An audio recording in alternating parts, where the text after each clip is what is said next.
سورہ بقرہ آیت نمبر 237۔ آپ حضرات کے پاس پیج نمبر ہے 75۔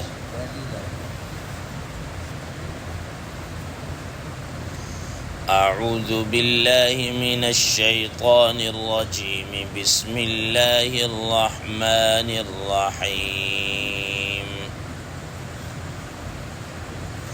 وَإِن طَلَّقْتُمُوهُنَّ مِن قَبْلِ أَن تَمَسُّوهُنَّ وَقَدْ فَرَضْتُمْ لَهُنَّ فَرِيضَةً فَنِصْفُ مَا فَرَضْتُمْ إِلَّا أَن يَعْفُونَ أَوْ يَعْفُوَ الَّذِي بِيَدِهِ عُقْدَةُ النِّكَاحِ وَأَن تَعْفُوا أَقْرَبُ لِلتَّقْوَى وَلَا تَنسَوُا الْفَضْلَ بَيْنَكُمْ إِنَّ اللَّهَ بِمَا تَعْمَلُونَ بَصِيرٌ۔ صدق اللہ العظیم۔ اللہم صل علی محمد النبی الأمی وعلی آلہ وسلم تسلیما کثیرا کثیرا۔ محترم سامعین کرام، اس آیت مبارکہ کا ترجمہ اللہ تبارک و تعالی ارشاد فرماتے ہیں، وَإِن طَلَّقْتُمُوهُنَّ مِن قَبْلِ أَن تَمَسُّوهُنَّ، اور اگر تم نے طلاق دے دی ہو ان عورتوں کو ان کو چھونے سے پہلے وَقَدْ فَرَضْتُمْ لَهُنَّ فَرِيضَةً، اور تحقیق تم ان کے لیے مہر مقرر کر چکے تھے، فَنِصْفُ مَا فَرَضْتُمْ، تو تمہارے لیے نصف ہے جتنا تم نے مہر کو مقرر کیا، إِلَّا أَن يَعْفُونَ، مگر یہ کہ وہ عورتیں اپنا حصہ اپنا نصف معاف کر دیں، أَوْ يَعْفُوَ الَّذِي بِيَدِهِ عُقْدَةُ النِّكَاحِ، یا وہ شخص معاف کر دے جس کے ہاتھ میں ہے نکاح کی گرہ، وَأَن تَعْفُوا أَقْرَبُ لِلتَّقْوَى، اور یہ کہ تم معاف کر دو، یہ تمہارا معاف کر دینا تقوی کے زیادہ قریب ہے، وَلَا تَنسَوُا الْفَضْلَ بَيْنَكُمْ، اور تم آپس کے درمیان کے احسانات کو اور فضل وغیرہ کو مت بھولو، ان اللہ بما تعملون بصیر، بے شک اللہ تبارک و تعالی جو تم اعمال کر رہے ہو خوب دیکھتے ہیں۔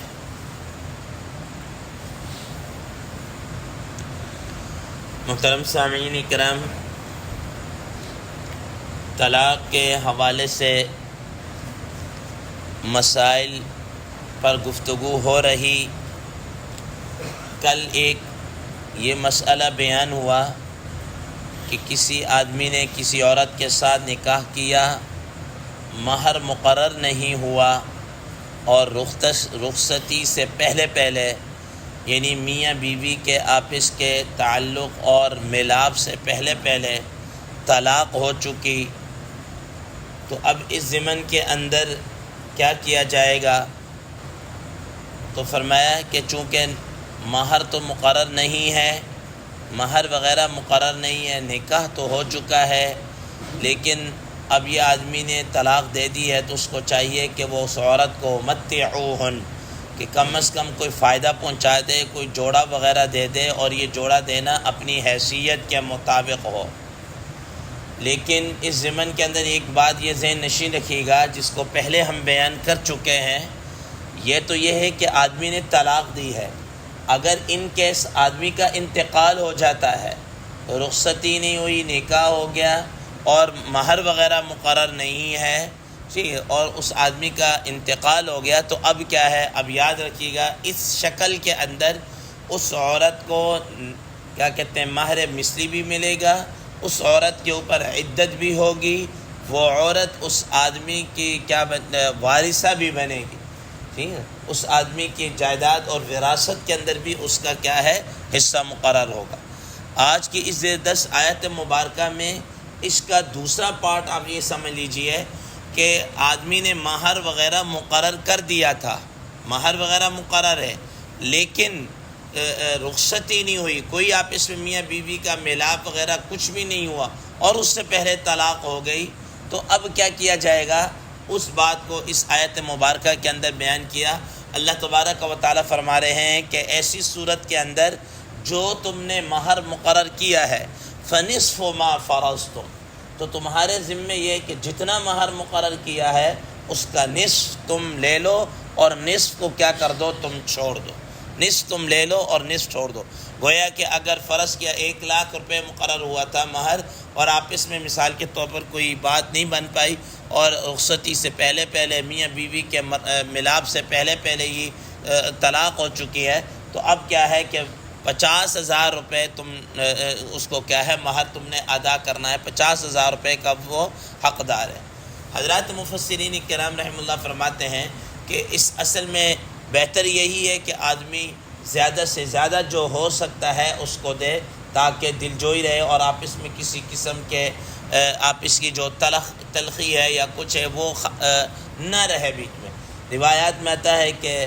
حضرت حسن رضی اللہ تعالی عنہ، حضرت حسن بن علی رضی اللہ تعالی عنہ کے متعلق آتا ہے کہ اسی طریقے سے انہوں نے ایک خاتون کے ساتھ اس طریقے سے نکاح کیا تھا، نکاح کرنے کے بعد رخصتی کی بھی اور کچھ نوبت نہیں آئی، اور اس سے پہلے کہ یہ کیا ہو گئی، طلاق ہو گئی۔ طلاق ہونے کے بعد اب حضرت حسن رضی اللہ تعالی عنہ نے ان کو ایک اچھی خاصی اماؤنٹ ان کو دی ہے، ٹھیک ہے، ایک اچھی خاصی اماؤنٹ دی، تقریباً جناب اعلیٰ وہ کیا کہتے ہیں 10,000 یا 20,000 درہم اس وقت کے اس خاتون کے حوالے کی ہے۔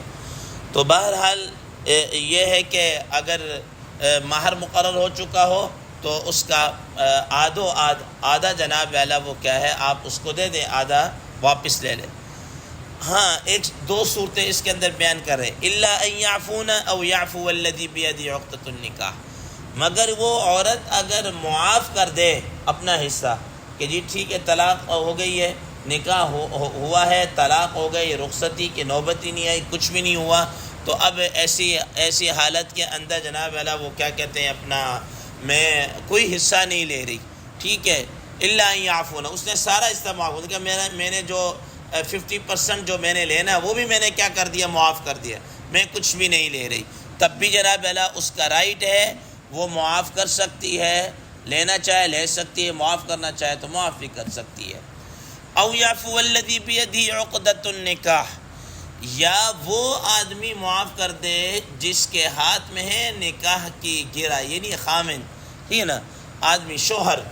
یا وہ معاف کر دے۔ وہ کیا معاف کر دے؟ وہ معاف کرنے کی شکل یہ ہے، مثال کے طور پر کہ وہ پہلے پورا دے چکا تھا، 1,00,000 فرض کیا مہر طے ہوا تھا، تو اس نے نکاح کے موقع پر ہی دے دیا کہ رخصتی کی نوبت ہی نہیں آئی اور کچھ نہیں ہوا، طلاق ہو گئی، تو اب وہ کہے کہ ٹھیک ہے جی میں اپنی وجہ سے طلاق دے رہا ہوں یا یہ تو میں نے اس کو 50,000 تو ویسے میں نے دینا ہی دینا، میں باقی جو 50,000 روپیہ وہ بھی نہیں لے رہا، میں اپنا حصہ وہ بھی اس کو کیا کر رہا ہوں، معاف کر رہا ہوں، میں اس سے کیا ہے نہیں لے رہا، سنیں۔ تو اب ساتھ ہی اللہ تبارک و تعالیٰ یہاں بات فرمائی بیدہ عقدۃ النکاح،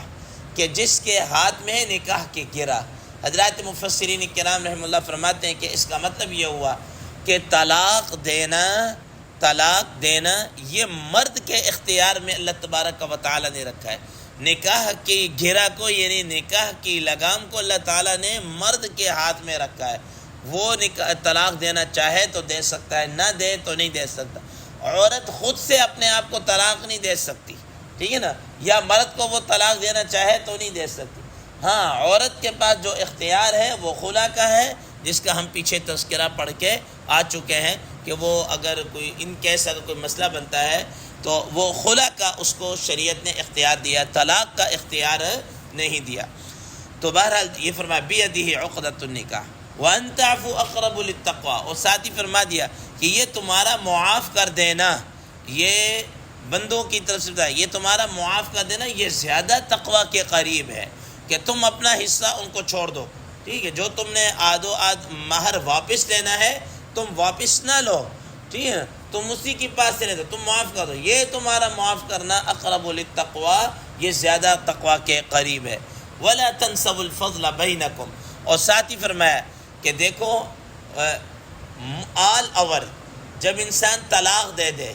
ظاہر طلاق جو ہوتی ہے وہ کوئی ہنسی خوشی تو نہیں ہوتی، وہ تو عموماً یعنی کہ ریئیکشن ہوتا ہے نا، جھگڑا ہوا، لڑائی ہوئی اور اس کے بعد جناب اللہ اس نے ریئیکٹ کیا اور طلاق دے دی مثال کے طور پر، تو کوئی خوشی سے کوئی نہیں دیا، کوئی طلاق کا ایسا نہیں ہے کہ کسی کہ اپنی سالگرہ کے موقع پر جناب اللہ چلو جی یہ طلاق کا تحفہ، ایسا نہیں۔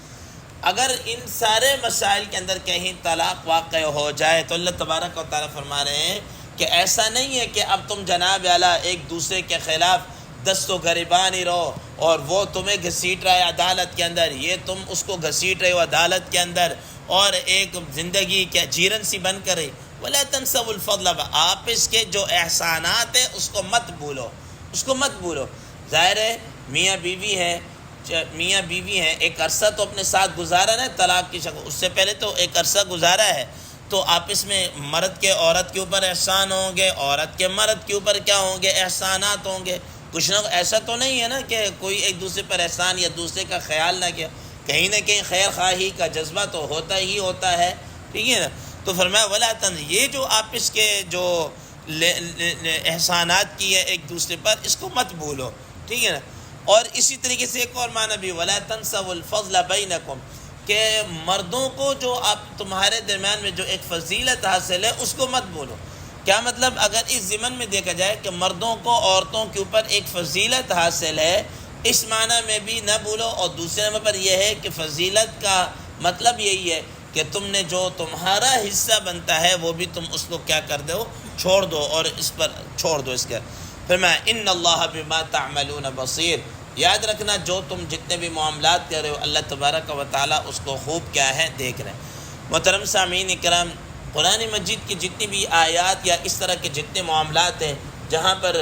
اس طرح کا کوئی واقعہ آتا ہے یا کوئی حکم دیا جاتا ہے، آپ دیکھ لیجئے پیچھے کہیں تقوی کا حکم دیا جا رہا ہے، کہیں یہ بتا رہا ہے یاد رکھنا اللہ تبارک و تعالیٰ دیکھ رہے ہیں، کبھی یہ کہ اللہ تعالیٰ جانتے ہیں، یہ سارا یعنی کہ آدمی کو یہ باور کروایا جا رہا ہے کہ تم ایسا مت سمجھنا کہ جو تم کر رہے ہو تمہارے اوپر کوئی پوچھ گچھ کرنے والا، نگرانی کرنے والا، کوئی دیکھنے والا، کوئی دیکھ بھال کرنے والا کوئی بھی نہیں ہے۔ تمہاری طرف سے اگر کوئی زیادتی یا کچھ بھی ہوگی، یاد رکھنا دنیا کے اندر کوئی پوچھے یا نہ پوچھے، دنیا کے اندر کوئی دیکھے یا نہ دیکھے، دنیا کے اندر کوئی کسی کو پتہ چلے یا نہ پتہ چلے، وہ رب کائنات جو ہے رب العالمین وہ تو دیکھ رہے ہیں نا۔ ابھی اگر تم دنیا کی طرف سے آنکھوں میں دھول جھونک کر تم نکل جاؤ گے، لیکن یاد رکھنا ایک نہ ایک دن تم نے ہمارے پاس آنا ہے، ہم تمہاری ایک ایک حرکت کو نوٹ کر رہے ہیں اور پھر ہم تمہیں چل کر اس کا کیا دیں گے، تم سے پوچھ گچھ کی جائے گی۔ تو بہرحال اللہ تعالیٰ ان اللہ بما تعملون بصیر، جو تم کر رہے ہو یہ سارے معاملات اللہ تبارک و تعالیٰ خوب اچھی طرح دیکھ رہے ہیں۔ اللہ تبارک و تعالیٰ سے دعا ہے اللہ تبارک و تعالیٰ ہمیں اس پر عمل کرنے کی توفیق عطا فرمائے۔ وآخر دعوانا ان الحمد للہ رب العالمین۔